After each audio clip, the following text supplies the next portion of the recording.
Bismillah walibni warohil kudus al-ilahul wahid. Demi nama Bapa, Putra, dan Rohul Kudus ketiganya yang esa. Salam sahabat yang dikasih oleh Tuhan, berjumpa kembali dengan saya di channel ini. Terima kasih buat teman-teman yang selalu setia mendukung perkembangan channel ini dengan cara subscribe, like, komen, dan share. Tuhan memberkati kita. Sobat yang dikasih oleh Tuhan, marilah kita bertindak waras apapun agamamu dan kepercayaanmu. Kita di tengah-tengah bangsa ini majemuk, punya kepentingan dan punya agama dan punya penghidupan sendiri-sendiri.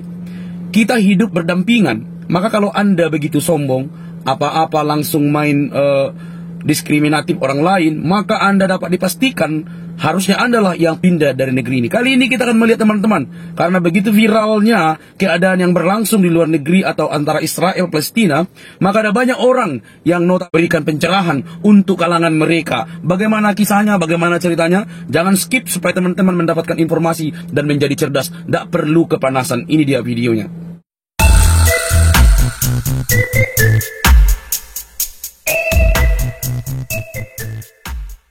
Bismillahirrahmanirrahim. Assalamualaikum warahmatullahi wabarakatuh. Di sini Umi mau berbicara tentang kebenaran dalam Al-Quran. Umi berada di Masjid Al-Mu'awanah. Umi sudah berada di masjid ini dari jam 11:30, menunggu sampai asar sambil membaca Quran, memahami terus-menerus. Hidup Umi seperti itu. Ini bisa dilihat ayat 101 sampai dengan 104 surat Bani Israel atau surat Al-Isra atau surat ke-17. Karena gengsi dong kalau bilang surat Bani Israel. Dari kecil Umi diajarkan Buya di Sumatera Barat itu surat Bani Israel. Dan pernah juga belajar ngaji di Jambi, surat Bani Israel. Gengsi surat Al-Isra atau surat ke-17 ayat 101 dan sampai 104. Di situ Allah memerintahkan Musa atau Moses untuk membawa Bani Israel menyeberang dari Mesir. Maka sampailah di suatu tempat di tanah terjanji itu.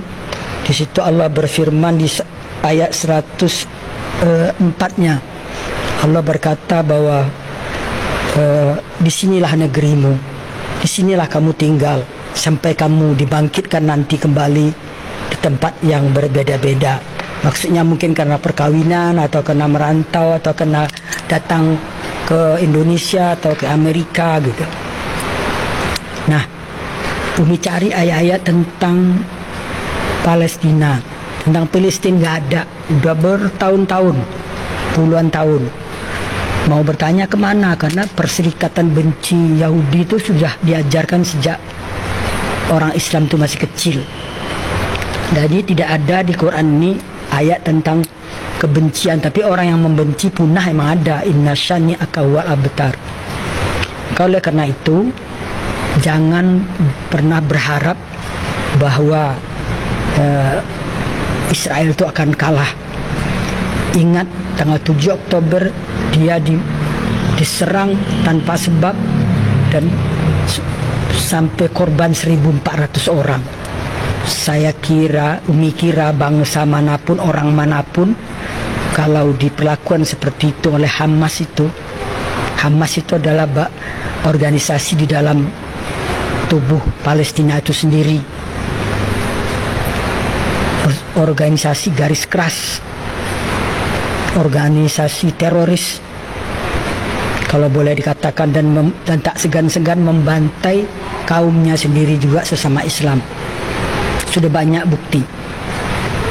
Nah, oleh karena itu Umi berharap para ulama, para ustadz, para pemuka agama untuk menyampaikan ayat Quran ini, bahwa tanah itu semuanya adalah milik orang Israel. Jadi kalau Palestina dikasih sebagian itu udah bersyukur mestinya. Kenapa harus minta lebih banyak? Dengan perjanjian Balfour, dengan pengumuman kemerdekaan di Aljazair bulan November tahun 85 itu, bahwa Palestina merdeka. Jadi sampai sekarang nggak pernah mengaku merdeka, itu kan namanya nggak bersyukur. Ada duta besarnya di sini kok. Kalau minta-minta sumbangan, jangan-jangan duta besar ini Hamas pula ini. Terus ada perwakilan di PBB, gitu. Jadi dengan itu, tolonglah para ulama, para pemuka agama, para agama Islam maksudnya, Ustadz dan bahkan Menteri Agama sendiri. Kan Anda itu sebagai ketua Banser itu maksudnya Jokowi nempatkan itu kan biar agak bagak lah kata orang Padang tuh. Katakan yang benar gitu loh. Namanya juga Banser. Itulah bahwa lihat ayat 101 sampai 104 itulah tanah itu tanah Yerusalem itu sampai keseluruhannya milik Israel kok. Tapi karena dikeroyok dunia entah apa itu penyakit keroyok itu. Tapi Umi juga tahu penyebabnya itu sebenarnya nanti di lain kesempatan Umi akan bicara. Penyebab kebencian itu apa? Sampai semua ikut membenci, demo di sana sini membenci. Semoga Allah memberi kemenangan kepada kebenaran, itu janji Allah. Dan Allah berjanji pasti tidak akan mengusir orang-orang Israel atau Yahudi itu dari negerinya. Demikianlah, semoga mari kita sebarkan perdamaian, kasih sayang dan cinta untuk seluruh umat manusia sebagaimana Allah dengungkan di dalam Al-Quran. Innallaha bin-nasi laraufur rahim. Allah sangat kasih sayang dan cinta pada seluruh umat manusia. Ingat itu, 2 kali disebut Allah di Quran. Demikian, semoga dapat dipahami dan Umi tidak ada maksud apa-apa. Maksudnya cuma lillahi ta'ala, demi Allah menyampaikan kebenaran, karena kebenaran itu memang pahit. Semoga bisa diterima. Barakallah. Assalamualaikum warahmatullahi wabarakatuh. Baik teman-teman yang dikasih oleh Tuhan, kira-kira dari apa yang kita simak, apa tanggapan dan respon sahabat yang dikasih oleh Tuhan, masuk akal kan? Sangat masuk akal, kecuali akal Anda tidak ada lagi atau malah buta. Kenapa saya katakan demikian? Mari kita recheck apa yang disampaikan. Jangan sampai karena kita mendukung negara lain yang notabene karena seiman dengan Anda, maka seiman dengan Anda di negara Anda sendiri justru mati kelaparan. Kenapa mati kelaparan? Kehilangan pekerjaan, kehilangan mata pencarian, kehilangan apa-apa, segala sesuatu yang mereka miliki karena Anda begitu sombong memboikot barang-barang yang berlabel Israel. Notabene 95% untuk mengelola usaha itu didapatkan dari dalam negeri. Maka ketika diboikot, maka semuanya akan menjadi lebur, hancur lebur. Ya, nasib para pekerja, nasib orang tuanya, nasib keluarganya, kehidupannya, mata pencariannya, nasib petani, nasib peternak, semua harus dipikirkan. Kalau memang Anda berani memboikot dan langsung memboikot semua yang berkaitan dengan Israel, maka Anda sebenarnya harus terlebih dahulu membongkar tabungan Anda, lalu menyiapkan itu untuk orang-orang yang bekerja di dalam brand Israel tersebut, supaya mereka pun mempunyai kehidupan menunggu dapat pekerjaan baru. Ini dikatakan dengan cerdas supaya Anda jangan apa-apa memboikot hanya karena kesombongan begitu ya. Lalu pikirkan juga, apakah dengan cara memboikot brand Israel itu membuat efek jerah terhadap Israel? Belum tentu juga tidak gitu kan. Yang ada itu justru menghancurkan bangsa, masyarakat yang mana banyak orang bekerja di situ. Maka cerdaslah kawan, cerdaslah teman-teman, cerdaslah dalam bertindak. Anda begitu hebat, begitu luar biasa menyuarakan bantuan kepada Palestina. Di saat yang sama Anda memiskinkan, Anda membuat kehidupan orang-orang yang bekerja di brand Israel sedang kacau balau. Maka pertanyaannya kemudian, sebenarnya siapa yang Anda bantu? Siapa yang Anda dukung? Siapa yang Anda bela gitu kan? Mari cerdas kawan. Jangan apa-apa praktekmu seolah bela, tapi di saat yang sama di negaramu sendiri ada banyak kemiskinan, ada banyak orang yang tertinggal, ada banyak orang yang makan. Bahkan ketika Anda ingin membela saudara seiman kita yang ada di Palestina, tapi justru di daerah kita sendiri yang mungkin menggantungkan hidupnya bekerja di brand Israel itu justru kehilangan pekerjaan, anak-anaknya tidak makan.